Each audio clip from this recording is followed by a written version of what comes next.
It was the summer of 1987, and 5 college friends headed out for a road trip to celebrate the end of classes. They were all excited to get away for a few days and explore the countryside. The trip was supposed to be about the beautiful scenery, endless laughter, and crazy memories they would create. The group consisted of Eric, a fun-loving guy who liked to party, Sarah, his girlfriend, a keen adventurer, Mike, Sarah's brother, who was always up for a challenge, Lisa, a quiet girl who loved photography, and John, the most sensible one of the group. They packed all their belongings into Eric's car and set out toward the mountains. The first few hours of the trip went smoothly enough. They sang along to the radio, chatted, and sometimes just enjoyed the quiet of the countryside.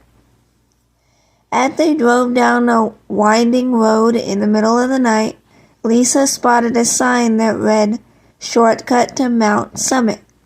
Sarah was the one who wanted to take the shortcut, since it was going to take them to the destination faster. But from the corner of her eye, Lisa could see something not right, but it was too late before she could even suggest. Eric pulled off the highway and they began to venture down the bumpy road. The forest grew denser and the road became narrower. But the group was too excited to even notice these details. After a while, the car engine started to make a strange noise. Eric pulled over and the group got out to investigate. John, being the most mechanically inclined, opened the hood and took a look. "What do you see?" Eric asked. "It's not good," John said. "We need a new alternator. It's going to take some time for me to repair it. We're not going anywhere tonight." Oh, the group groaned, and they realized they were stuck in the middle of the forest with nowhere to go. However, they decided to make the most of their situation. They gathered some wood and started a fire to keep warm and roast marshmallows. They talked and laughed under the stars, thinking they would be up and running by morning. As the night advanced, they started hearing strange noises from the woods. The howling of the wolves was faint, but it was enough to unsettle them. They joked about it at first, but decided to keep the fire burning through the night. As the night progressed, the group grew sleepy. Eric and Sarah decided to turn in early, curling up in the back seat. Mike and Lisa lay on the ground by the fire, while John stayed up, watching the stars. The night was dead silent for a long time until they heard something again, rumbling. The sound grew louder, and it began to shake the ground around them. Eric, Sarah, Mike, and Lisa woke up screaming, being jolted out of their sleep, thinking it was an earthquake or something worse. "What happened?" Sarah screamed. John pointed his flashlight in the direction of the sound, and they saw a convoy of massive army trucks with no signs or markings on them rushing past their campsite. The group crouched low behind the car, watching the trucks, fearing that the drivers of the trucks might be dangerous.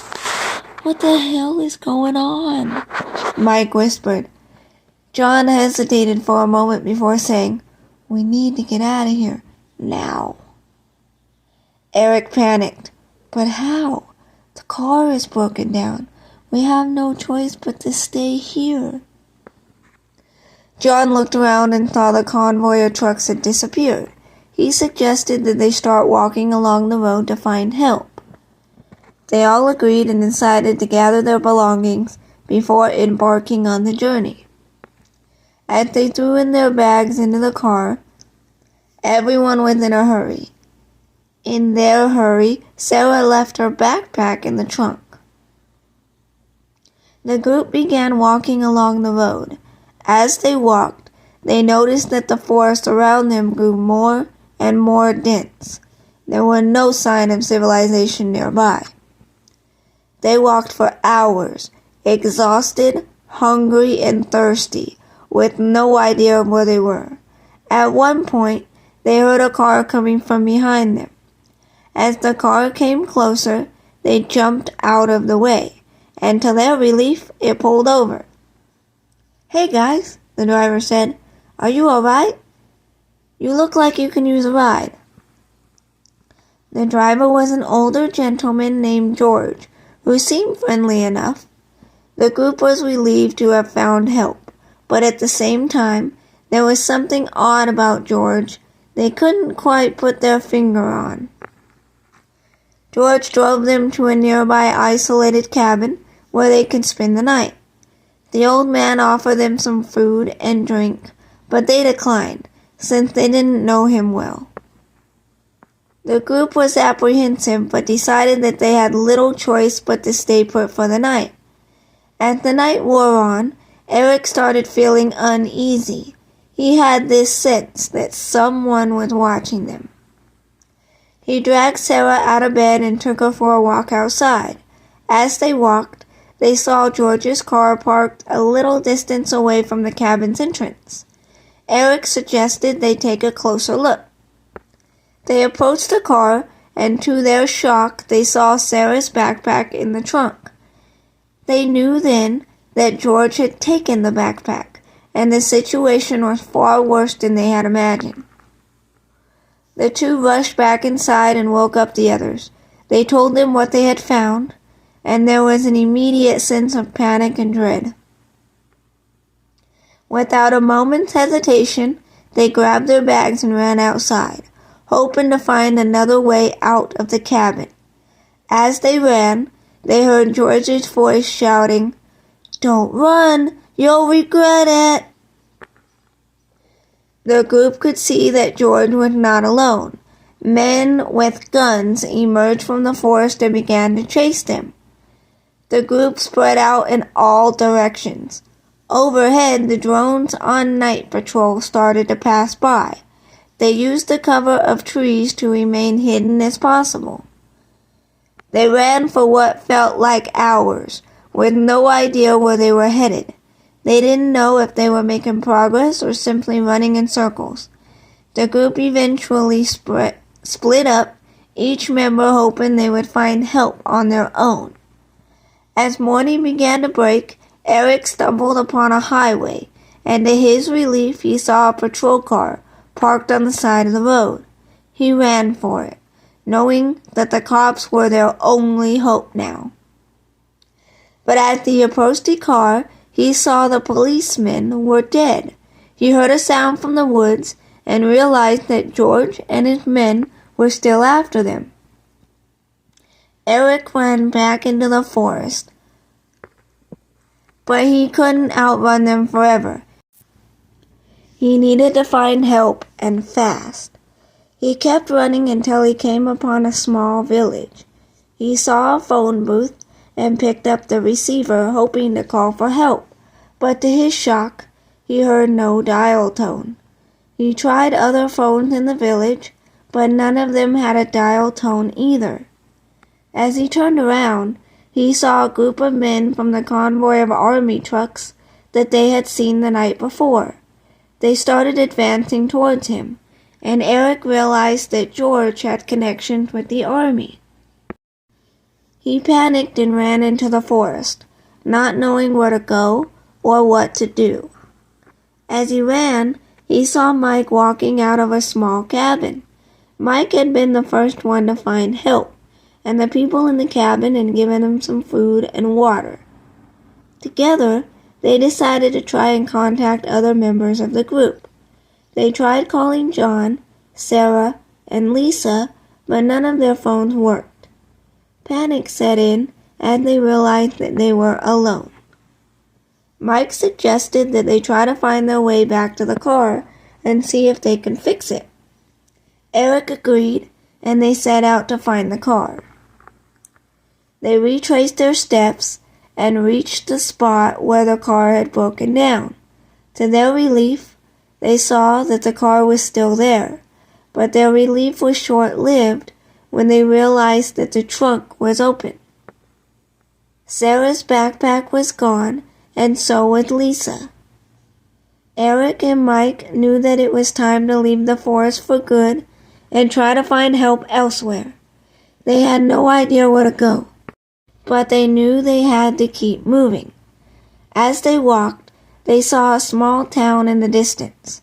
They approached with caution, knowing that George's men could be anywhere. The town was deserted, but they found a small hotel that was open. They went inside and asked the receptionist for help, but she stared at them blankly. It was then that they realized that this was not a normal town. The receptionist told them that they were in the town of Kirstville, a place that was plagued by supernatural forces. She told them that the town was inhabited by ghosts, ghouls, and other evil entities. Eric didn't believe the receptionist's words, but Mike had always been a firm believer in the supernatural. They decided to leave the hotel and continue on their journey. As they walked through the town, they saw signs of supernatural activity everywhere. They saw the things they could not explain: doors opening and closing on their own, objects moving by themselves, and they knew that they were not alone, that the things lurking in the shadows were not human. At one point, they saw Lisa in the distance, but as they ran towards her, she vanished into thin air. Eric and Mike knew they were running out of time. They had to find their friends and leave the town before it was too late. Their search finally led them to a large mansion on the outskirts of town. It was there that they saw John and Sarah tied up with ropes, hanging from a banister. George and his men stood beside them, holding guns ready to take them down. Eric and Mike knew that they had to act fast. They charged towards George and his team, taking them by surprise. A fierce fight broke out. Eric and Mike fought with all their strength, their adrenaline pumping. They managed to disarm George and his men, but one of them escaped. They realized John and Sarah were trapped and had to release them. They released John and Sarah, and together they made a run for the car. Once they reached the car, they realized that their troubles were far from over. They found it engulfed in flames, and they watched helplessly as it burned down to ashes. With no transportation and no idea where to go, they saw a light in the distance.